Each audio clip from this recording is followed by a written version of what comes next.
కాకినాడ జిల్లా తుని నియోజకవర్గం తొండంగి మండలం గోపాలపట్నం గ్రామంలో వెలిసిన త్రిశక్తి స్వరూపిణిని శ్రీ శ్రీ శ్రీ డేరెల్లమ్మ అమ్మవారు ఆలయంలో శరన్నవరాత్రి మహోత్సవాలు శాస్త్రోక్తంగా ప్రతిరోజు అభిషేకాలు, కుంకుమార్చనలు, ఆలయ అతిథులతో వచ్చే శక్తి స్వరూపిణి వివిధ రూపాల్లో బాలా త్రిపుర సుందరిగా, అన్నపూర్ణేశ్వరిగా, మహాచండి లలితా త్రిపుర సుందరిగా, సరస్వతీదేవిగా ఇలా వివిధ అవతారాల్లో రోజుకొక అవతారంలో భక్తులకు దర్శనమిస్తుంది.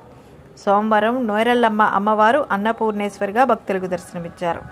ఆలయ కమిటీ మహా అన్నదాన కార్యక్రమాన్ని నిర్వహించారు. ప్రతి సంవత్సరం శరన్నవరాత్రి ఉత్సవాలను నిర్వహిస్తున్నామని ఆలయ కమిటీ ధర్మకర్త ఎడ్ల శ్రీనివాస్ తెలిపారు. లోక కళ్యాణార్థం చండీ హోమం, దసరా చివరి రోజు గ్రామోత్సవం, సెమీ పూజ వంటి కార్యక్రమాలతో శరన్నవరాత్రి మహోత్సవాలు ముగుస్తాయని తెలిపారు. శ్రీశక్తి స్వరూపిణి శ్రీ శ్రీ శ్రీ నీరెలమ్మ అమ్మవారి శరన్నవరాత్రుల శుభాకాంక్షలు 50 మందికి కూడా తెలియజేయడం జరుగుతున్నదండి. కాకినాడ జిల్లా గోపాలపట్నం గ్రామం శ్రీశక్తి స్వరూపిణి శ్రీ శ్రీ నీరెలమ్మ అమ్మవారి శరన్నవరాత్రులు గత 3 సంవత్సరాలుగా గోపాలపట్నం గ్రామ పెద్దలు, గ్రామస్తులు, భక్తులు, ఆడపడుచులు అందరి సహాయ సహకారాలతో మా గోపాలపట్నం గ్రామంలో ఈ 10 రోజులు కూడా శరన్నవరాత్రి 10 రోజులు కూడా ఎంతో అంగరంగ వైభవంగా అనేక అలంకారాలతో నీరెలమ్మ అమ్మవారిని తీర్చిదిద్దుకోవడం జరుగుతున్నదండి. ఈ శరన్నవరాత్రుల్లో కూడా 2024 శరన్నవరాత్రుల్లో నీరెలమ్మ అమ్మవారిని మొదటి రోజు 3వ తేదీన బాలా త్రిపుర సుందరి దేవిగా, 2వ రోజున బ్రహ్మచారిణి దేవిగా, 3వ రోజున మీనాక్షి అమ్మవారిగా, 4వ రోజున లక్ష్మీదేవిగా, 5వ రోజున ఈ రోజు అన్నపూర్ణేశ్వరి దేవిగా అలంకరించడం కాబడి ఉన్నదండి. అలాగే అమ్మవారి వివిధ అలంకారాల్లో అమ్మవారి దర్శనం కూడా మా గోపాలపట్నం గ్రామ ప్రజలకు, చుట్టుపక్కల ప్రాంతాలందరికీ కూడా దర్శనం ఇవ్వడం జరుగుతున్నది. ఈ రోజు శరన్నవరాత్రుల్లో 5వ రోజు మా గ్రామదేవత నీరెలమ్మవారు అన్నపూర్ణేశ్వరి దేవిగా, కాశీ అన్నపూర్ణేశ్వరి దేవిగా అలంకరణ కాబడి ఉన్నది. భక్తులందరూ కూడా దండోపదండాలుగా వచ్చి అమ్మవారిని దర్శించుకోవడం జరుగుతున్నది.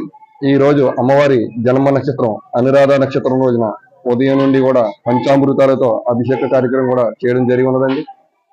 ఈ రోజు అన్నపూర్ణేశ్వరి అలంకారంలో దేశాన్ని అందరికీ కూడా మంచి జరగాలని హిందూ సనాతన ధర్మం ప్రకారం దేశంలో ఉన్న అందరికీ మంచి జరగాలనే సంకల్పంతో ఈ రోజు అన్నపూర్ణేశ్వరి దేవి రోజున మహా అన్నదాన కార్యక్రమం కూడా ఏర్పాటు చేయడం జరిగి ఉన్నదండి. అలాగే 9వ రోజున శరన్నవరాత్రుల 9వ రోజున అమ్మవారిని మహంకాళీదేవి అలంకరణలో అమ్మవారిని కూడా దర్శించడం జరుగుతుంది, అలంకరణ చేయడం జరుగుతుంది. అదే రోజు చండీ హోమ కార్యక్రమం కూడా దేశం అంతా సుభిక్షంగా ఉండాలని సంకల్ప దీక్షతో అమ్మవారిని ఆ రోజు చండీ హోమ కార్యక్రమం కూడా ఏర్పాటు చేయడం జరిగి ఉన్నదండి. 10వ రోజున అమ్మవారిని కనకదుర్గ అమ్మవారిని కూడా ఆ రోజున కూడా అలంకరణ చేయడం జరుగుతున్నది. 10వ రోజున అమ్మవారిని మా గ్రామదేవతని గోపాలపట్నము అన్నవరం తిరుగుదిలో కూడా గ్రామోత్సవ కార్యక్రమం కూడా ఏర్పాటు చేయడం జరిగినది. అదే రోజు సాయంత్రం 6 గంటలకు సమీ పూజ కార్యక్రమం మా గ్రామ ఆడపడుచులందరితో కూడా సాయంత్రం 6 గంటల నుండి సమీ పూజ కార్యక్రమం కూడా ఏర్పాటు చేయడం జరిగినదండి. భవిష్యత్తులో కూడా మా గోపాలపట్నం గ్రామ పెద్దలు, గ్రామస్తులు, ఆడపడుచులు అందరి సహాయ సహకారాలతో మా అమ్మవారి సన్నిధానంలో అనేక ఆధ్యాత్మిక కార్యక్రమములు చేయడం జరుగుతున్నది. ఎక్కడ కూడా ఏ గ్రామంలో కూడా గ్రామ దేవతల ప్రతిష్ఠ చేయడం అనేది చాలా అరుదుగా జరుగుతుంటది. మా నీరెలమ్మ అమ్మవారి చల్లని దీవెనలతో మా పూర్వీకుల యొక్క సంకల్పంతో ఈ రోజు మా గ్రామంలో ఆ గ్రామ దేవతను ప్రాణ ప్రతిష్ఠ చేయడం జరిగి ఉన్నదండి. వేద మంత్రాలతో ప్రాణ ప్రతిష్ఠ చేయడం జరిగింది. గత 3 సంవత్సరాలుగా మా గ్రామంలో వ్యవసాయ రంగంలోను, వ్యాపార రంగంలోను, అలాగే చిన్నపిల్లలకు మాకు ఎంతో ఆరోగ్యంగా ఉండడం జరుగుతుంది. మా గ్రామంలో ఉన్న ప్రతి కుటుంబ సభ్యులు కూడా ఎంతో ఆరోగ్యంగా ఉండడం జరుగుతుంది. సకల ఐశ్వర్యాలు, ఆయురారోగ్యశాలతో కూడా మా నీరెలమ్మ అమ్మవారి చల్లని దీవెనలతో ఈ రోజు మా గ్రామం ఎంతో అన్ని రంగాలలో కూడా అభివృద్ధి పరంగా జరుగుతున్నది. ప్రతి ఒక్కరూ కూడా మా గ్రామాన్ని ఆదర్శంగా తీసుకొని అన్ని గ్రామాలలో ఉన్న గ్రామ దేవతలను కూడా పునర్నిర్మాణం జరుగుతున్నదండి. ఎందుకంటే గ్రామ దేవతలు కట్టి దగ్గరగా 60, 70, 80 సంవత్సరాలు మన పూర్వీకులు కట్టి ఉన్నారు. అన్ని గ్రామాలలో కూడా మా నీరెలమ్మ అమ్మవారిని మా గ్రామంలో గ్రామ పెద్దలు, గ్రామస్తులు అందరి యొక్క హిందూ సనాతన ధర్మాన్ని ఆదర్శంగా తీసుకొని నీరెలమ్మ అమ్మవారిని మా పూర్వీకులు కట్టి దగ్గరగా ఒక 100 సంవత్సరాలు అవుతుందండి. అదే ఆలయాన్ని తీసుకొని దాన్ని అంతా శిథిలావస్థ ఉంటే దాన్ని అంతా తీసేసి కొత్తగా ఆలయాన్ని మా గోపాలపట్నం గ్రామ పెద్దలు గ్రామస్తులు అందరి సహాయ సహకారాలతో ఈ రోజు దగ్గరగా 80 లక్షల రూపాయల వ్యయంతో అమ్మవారి గుడి కట్టుకోవడం జరిగి ఉన్నది. అలాగే మా గోపాలపట్నం గ్రామ పెద్దలు అందరూ ఆడబోసులు అందరూ కూడా 25 కేజీలు వెండి ఇచ్చి వెండి ఆభరణాలు బంగారు ఆభరణాలు కూడా సమకూర్చడం జరిగి ఉన్నదండి.